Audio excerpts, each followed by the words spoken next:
एक बार फिर से हाजिर हूँ। देखिए, सर ने तो राइटिंग स्किल के अलग अलग जितनी भी स्ट्रीम थी उनके बारे में बताया। मैं एज ए होल बात कर रहा हूँ और ऐसा ही होता है। सर रहने दीजिए, एक फोटो वोटो नहीं सर, मेरी आवाज ही मेरी पहचान। देखिए, ऐसा है राइटिंग स्किल के अंदर जो जितने भी हम जो स्ट्रीम यूज कर रहे हैं, एस्से राइटिंग है, डिबेट है, लेटर राइटिंग है, जो भी है XYZ, सभी चीज आपको पता है और आप सभी को मालूम है। लेकिन जो जनरल बच्चों के दिमाग में डालने वाली बात है, तो हमें सबसे पहले ये बताना चाहिए कि उसका जो टाइटल है उससे रिलेटेड जो इंट्रोडक्शन है उसमें ये बताना है कि इसकी ऑथेंटिसिटी को हमें बताना है कि हम ये क्या चीज है। कुछ 2 4 5 जितनी भी लाइन, 2 लाइन 3 लाइन में बच्चे ये समझा पाए कि ये जो टाइटल है इससे रिलेटेड ये बात होनी चाहिए। यानी एज एन एग्जामिनर अगर मैं देखूं तो मैं ये चाहूंगा कि बच्चे ने टाइटल से रिलेटेड इंट्रोडक्शन दिया क्या, कि क्या वो समझा पा रहा है कि इसके बैकग्राउंड में क्या बात है। लगभग सभी राइटिंग स्किल के अंदर आपको उसके बाद कोई ना कोई प्रॉब्लम मिलेगी। भाई आप ये क्यों लिखना चाह रहे हैं? देखिए, मेन तो बात है नंबर लेना, वो एक अलग चीज है, लेकिन नंबर लेने के लिए कोई ना कोई उस टाइटल में एक प्रॉब्लम मिलेगी। वो प्रॉब्लम समझाई जा सकती है। ये problem word as it is मत समझिए, मतलब उसका मोटिव लगा लीजिए और ऑब्जेक्टिव लगा लीजिए जिसकी वजह से हमें ये लिखना पड़ रहा है। और उससे रिलेटेड आपको नेक्स्ट पैराग्राफ्स के अंदर, पैराग्राफ राइटिंग में भी ऐसा ही होता है, हम उसमें थोड़ा थोड़ा करके लिख लेते हैं।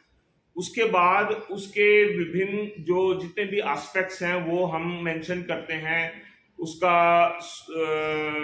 उसके लिए आइडिया देते हैं कि इसको ऐसे किया जा सकता है, ये जो पॉइंट होते हैं। और लास्ट में उसमें प्रॉब्लम जो भी आई थी और हमारी तरफ से पॉसिबल जो रिजोल्व किया गया उस चीज को जो बताया गया वो लिख के, और लास्ट में कंक्लूड ये किया जाता है कि ये सारी बातें थी, ये समस्याएं थी और लास्ट में इन तरीकों से इसका समाधान पॉसिबल है। रही बात बीच में इसमें एक्स्ट्रा मार्क्स लेने की, अगर हम बात करें तो देखिए, मार्किंग तो सभी तरह की है, पुराना इतिहास है। आज मेरे को पढ़ाते हुए कितने साल हो गए,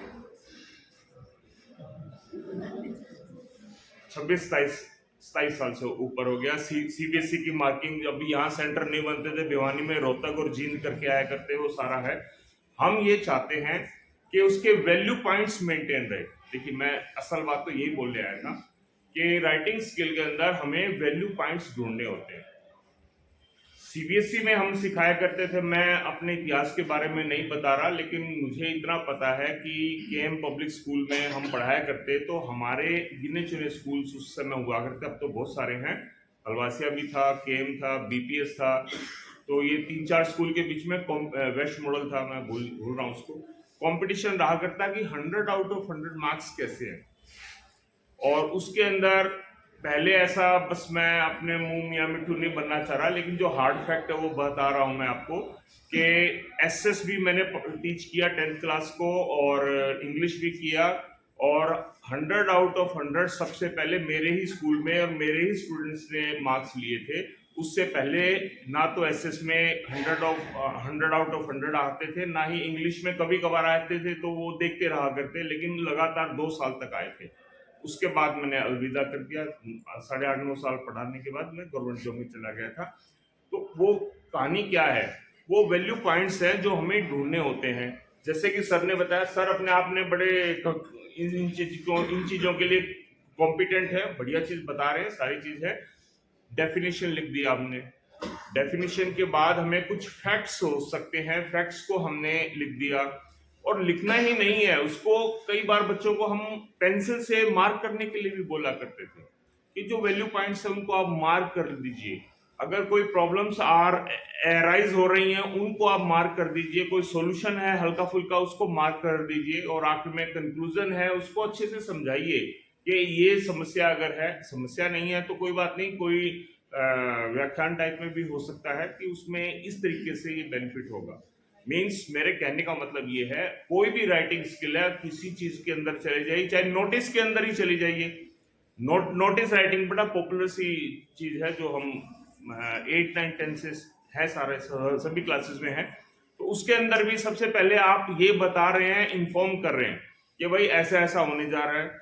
नेक्स्ट पैराग्राफ या छोटा सा बना लीजिए 2 3 लाइन, उसके अंदर यही बात बता रहे हैं कि किन किन लोगों को क्या क्या चीज किया जा सकता है और कहाँ से कांटेक्ट करना है। यानी प्रॉपर इंफॉर्मेशन अगर प्रोवाइडेड है तो वो राइटिंग स्किल के अंदर आप बहुत अच्छे नंबर ले सकते हैं। हमारे स्टूडेंट्स बहुत अच्छे नंबर ले सकते हैं। मैं सिर्फ यही कहना चाह रहा था कि वैल्यू पॉइंट्स को आपने लिखना है, खाली पेजेस बढ़ाने नहीं है। हाँ, देखिए कॉम्पिटिटिव एग्जाम्स में आईएएस वगैरह में ऐसे का पूरा होता है तो उसमें तो बहुत ही ज्यादा लिखना पड़ता है, लेकिन उसमें भी गैप फिलिंग एक लिमिट तक ही की जा सकती है। वो भी हमने ट्राई किया था, वो भी लिखे थे। गैप फिलिंग का काम जरूर किया जाता है, मुझे पता है सारी चीजें बिल्कुल प्रॉपर वे में नहीं चलती हैं, लेकिन जो वैल्यू पॉइंट्स हैं उनको बड़े अच्छे से इंडिकेट किया जाता है और वहीं पर नंबर ज्यादा मिलते हैं। Thank you.